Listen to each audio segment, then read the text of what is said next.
বিসমিল্লাহির রহমানির রহিম। হে সমস্ত জগতবাসী, আজ আমি আপনাদের সামনে একটি আলোচনা নিয়ে হাজির হলাম। সেই আলোচনাটি করব আজকে সূরা মুহাম্মদ থেকে।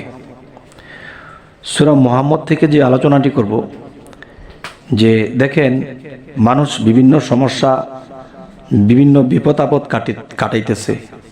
সম্মানী মানুষ অসম্মানী হয়ে কাটাতে হচ্ছে, এবং দেখা যায় জীবনে যা কিছু আশা করা হয় তা উল্টাটা হচ্ছে। তো এরকম করে জীবন কাটলে একটা মানুষের জীবনে বেতৃষ্ণা চলে আসে। সেই মানুষটি জীবনে অগ্রসর হবে মন ভাঙা।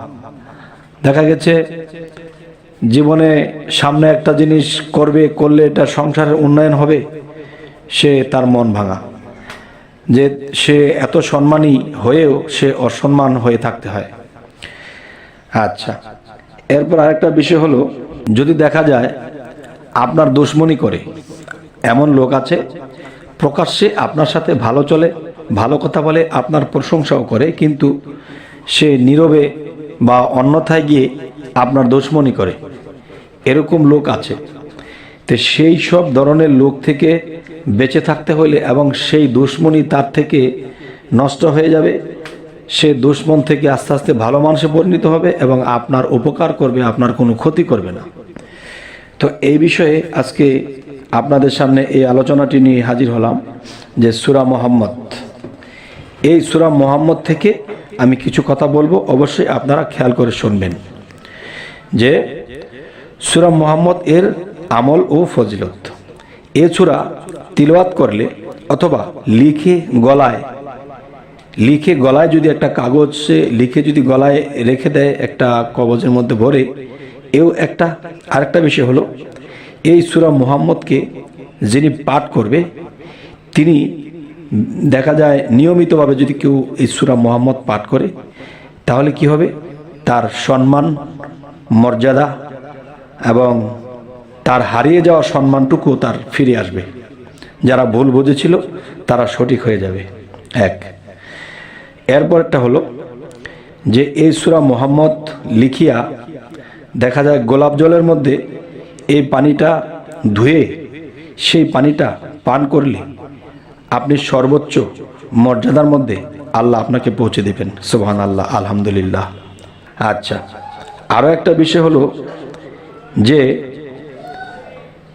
এটি যখন আপনি গলায় দিয়ে রাখবেন, তখন আল্লাহর সম্মানী জিনিস আপনি গলায় দিয়ে রেখেছেন, তখন আপনি যে কোনো কাজে, যে কোনো কিছুতে আপনি জয়লাভ করবেন এবং স্মরণশক্তি বৃদ্ধি পাবে। প্রচুর পরিমাণে আপনার স্মরণশক্তি বৃদ্ধি পাবে। অনেক সময় দেখা যায় যে স্মরণশক্তি আমাদের লোপ পেয়ে যায়, যে কিছুই মনে থাকে না। তখন এই নিয়মগুলো যদি করতে পারি, আমাদের সে স্মরণশক্তি বেড়ে থাকবে। আর একটা বিষয় হলো, আর ওই পানি দ্বারা গোসল করলে যাবতীয় রোগ হইতে আপনি সুস্থ থাকবেন। যাবতীয়, দেখা গেছে পৃথিবীতে কিন্তু নিত্য নতুন রোগ আসে। যেমন একটা সময় এসেছিল এইডস, আরেকটা সময় করোনা চলে গেল, বা এখনও কিছু কিছু আছে, এবং বিভিন্ন রোগের উৎপাদন হয় পৃথিবীতে।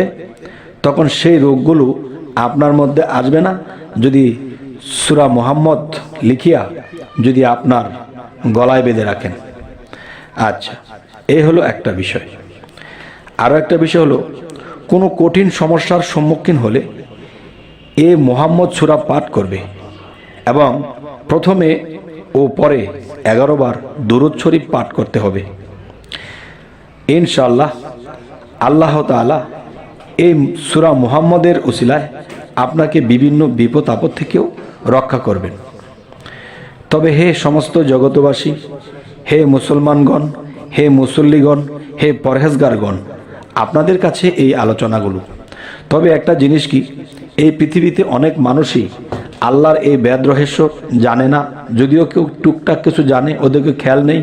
বিপদগ্রস্ত হইলে আল্লাহকেও এটা সেটা বলে বসে যে আল্লাহ তুমি দেখলে না, আল্লাহ তুমি আমাকে রক্ষা করলে না। কিন্তু আল্লাহ রক্ষা করার জন্য আমাদেরকে এই সুযোগ সুবিধাগুলো রেখেছে কোরআনে, কিন্তু আমরা এগুলা দেখি না, আমরা এগুলা করি না। না করার কারণে আজকে আমরা এই কষ্ট দুঃখ পাই। আচ্ছা, যাই হোক, আজকের এই আলোচনা আপনারা কি বুঝলেন? দরকার হয় যে কিছু কিছু জায়গায় যদি মনে না থাকে, অবশ্যই কাগজ কলম নিয়ে ভিডিওটি আবার পিছনে রিপ্লাই দিয়ে অবশ্যই আবার শুনে নিন। ইনশাআল্লাহ আমরা যদি সূরা মুহাম্মদের এই জিনিসগুলো আমরা মানতে পারি, আমরা অনেক সুযোগ সুবিধা পেয়ে যাব এবং অনেক বিপদ থেকে রক্ষা পাবো। আমাদের সম্মান ফিরে আসবে, আমাদের অর্থনীতি ঠিক আসবে, আমাদের সাথে কোনো দুশ্মনী করে পারবে না, এবং আমাদের যার মাথায় জ্ঞান বিবেক বুদ্ধি একসময় খুব ভালো প্রখর ছিল, এখন লোপ পেয়ে গেছে। যেমন স্মরণ শক্তি করে কিছু মনে থাকে না, একটা জায়গায় একটা জিনিস রেখেছি এটা মনে থাকে না, আমি একটা জিনিস পড়েছি মনে থাকে না, আমি স্কুল কলেজে গিয়েছি আমার কিছু কিছু বিষয় আছে মনে থাকে না। কেন থাকে না? তখনই এই সূরা মুহাম্মদের এই জিনিসগুলো অবশ্যই মানার চেষ্টা করবেন। আল্লাহর রহমত, আল্লাহ সাহায্য করবে। তবে হে সমস্ত জগতবাসী, আমাদের এই চ্যানেলের আলোচনা যদি আপনাদের ভালো লাগে, অবশ্যই যদি আপনারা নতুন হয়ে থাকেন আমাদের চ্যানেলটিকে সাবস্ক্রাইব করে নেবেন। পরবর্তীতে আবার সাক্ষাৎ হবে ইনশাআল্লাহ। সকলে ভালো থাকবেন। আল্লাহ হাফিজ।